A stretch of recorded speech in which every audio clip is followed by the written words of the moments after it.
নমস্কার বন্ধুরা, সবাই কেমন আছেন? আশা করি খুব খুব ভালো আছেন। আপনাদের আশীর্বাদে আমিও খুব ভালো আছি। কাকুলির আরেকটি নতুন ব্লগে আপনাদের স্বাগত জানাই। আজকে কি দেখাবো ভাবছিলাম, তো চলুন আজকে রান্না করি কি দেখে নিই পুরো ভিডিওটা।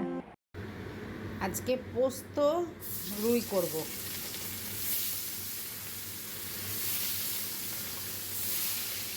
পোস্ত রুই খেতে কিন্তু ভালোই লাগে।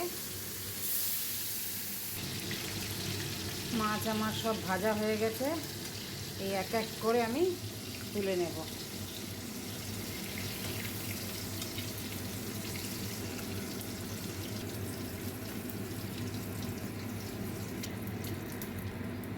দিয়ে দিলাম 1 চামচ ভরে পেঁয়াজ বাটা, দিলাম একটু রসুন বাটা, দিলাম 1 চামচ আদা বাটা, দিলাম কাঁচা লঙ্কা পেস্ট,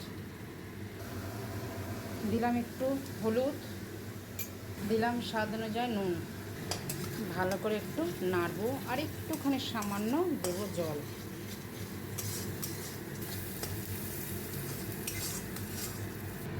দিলাম একটু জল,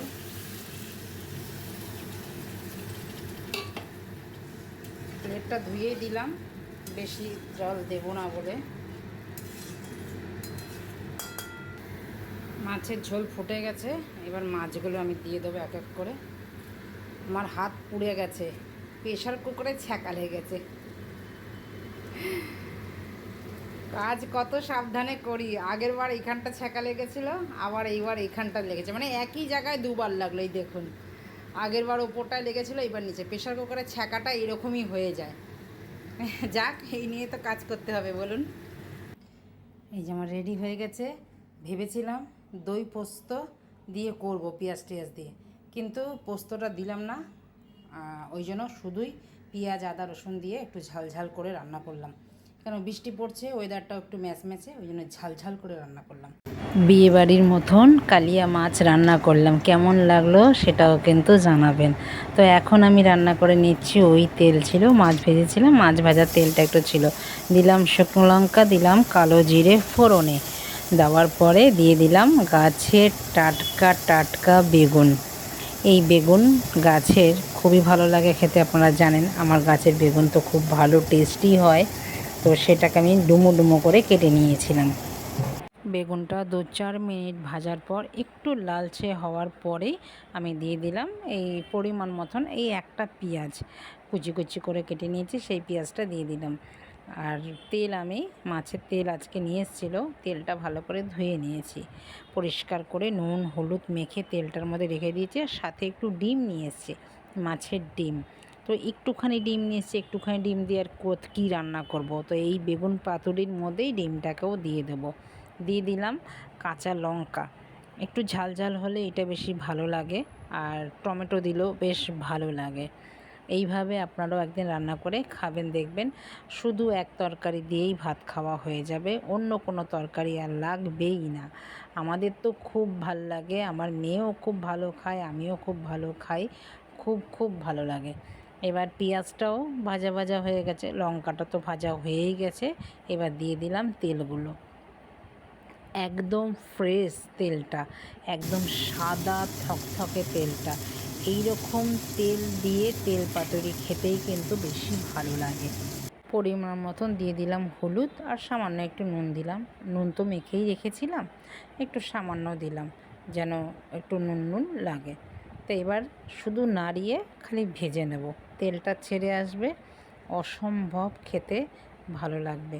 এই নাড়তে নাড়তে একদম যখন তেল ছেড়ে আসবে আমার তেল পাতুরি হয়ে যাবে। তো এবার নামিয়ে নেব।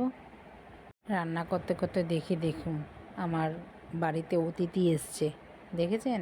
জানলার মধ্যে বসে খুটখুট খুটখুট করছে, কখন আমি খেতে দেবো তাই খাবে। চলুন খেতে দিই ওকে একটুখানি। রান্নাবান্না আমার কমপ্লিট হয়ে গেছে, এবার বাজারটাকে গুছিয়ে নিই। বাজার থেকে দাদা তো মাছ আগেই এনে রাখে, একদিনেরটা আগেই এনে রাখে। তো আমার রান্নাবান্না কমপ্লিট করে এগুলো আবার ধরলাম। মেয়ে স্কুল থেকে চলে আসবে 2টোর মধ্যে, তো এইগুলো এবার রান্নাটা একটু দেরি করেই আজকে বানালাম রান্নাটা। তো সকালবেলা মেয়ে খেয়ে গেছে ডিম সিদ্ধ আলু সিদ্ধ ভাত আর ঘি দিয়ে। আর এই দেখুন কত বড় একটা আম নিয়ে এসছে আবারও। সেদিনকে আমাদের গাছে কত আম ছিল, সেগুলো ভালো না, তো তো গাছ থেকে আমগুলো জানি কেমন। আর লেবু নিয়ে এসছে অনেক, আমাদের ঘরে লেবুটা খাওয়া হয় এই বর্ষাকালে। তো চলুন খাওয়া দাওয়া করে রেস্ট নিয়ে মেয়েও চলে এসছে। এখন সন্ধেবেলা একটু মেয়ে মুড়ি খাবে বলল, এসে আর না ভাত খায়নি মেয়ে, 2টোর সময় ছুটি হয়ে গেছে, টিফিনও আজকে দিইনি। তো আজকে এবার যেহেতু ওয়েদারটাও না খুব মানে ম্যাসে, প্রচণ্ড কিন্তু বৃষ্টি পড়ছে। এই বৃষ্টির জন্য দেখবেন কী খাই যতই খাই মনে হচ্ছে বেশিই খিদে পেয়ে যায়। আর ওই জন্যই পেঁয়াজি ভেজে নিচ্ছি, মুড়ি দিয়ে পেঁয়াজি খাবো। খুব ভালো লাগে কিন্তু মুড়ি দিয়ে পেঁয়াজি খেতে। পেঁয়াজি তো কিনে সবাই খান, আর এইভাবে বাড়িতে একদিন বানিয়ে খাবেন, খুব ভালো লাগবে। বেসনের মধ্যে পেঁয়াজ লঙ্কা কুচি দিয়েছি, আর একটু চালের গুঁড়ো দিয়েছি, নুন স্বাদ মতন দিয়েছে, দিয়ে একবার ভেজে নিয়েছি। ভেজে নিয়ে আবার তার মধ্যে তুলে এবার চ্যাপটা করে ভেজে নিচ্ছি। এইভাবেই আমি তো পেঁয়াজি খাই, আপনারাও এইভাবে খাবেন, দেখবেন খুব টেস্টি। আমাদের পাড়ার দোকানে এইভাবে পেঁয়াজি দেখতাম বানাতো, সেই পেঁয়াজি তো মানে খেতে খুব ভালো লাগতো, একদম দোকানের মতনই পেঁয়াজিটা। তা চলুন দেখা হচ্ছে, ভিডিওটাও আমি এখানে রাখি, দেখা হচ্ছে আবার নতুন একটি ব্লগে নতুন কিছু নিয়ে নতুনভাবে। সবাই ভালো থাকবেন, সুস্থ থাকবেন।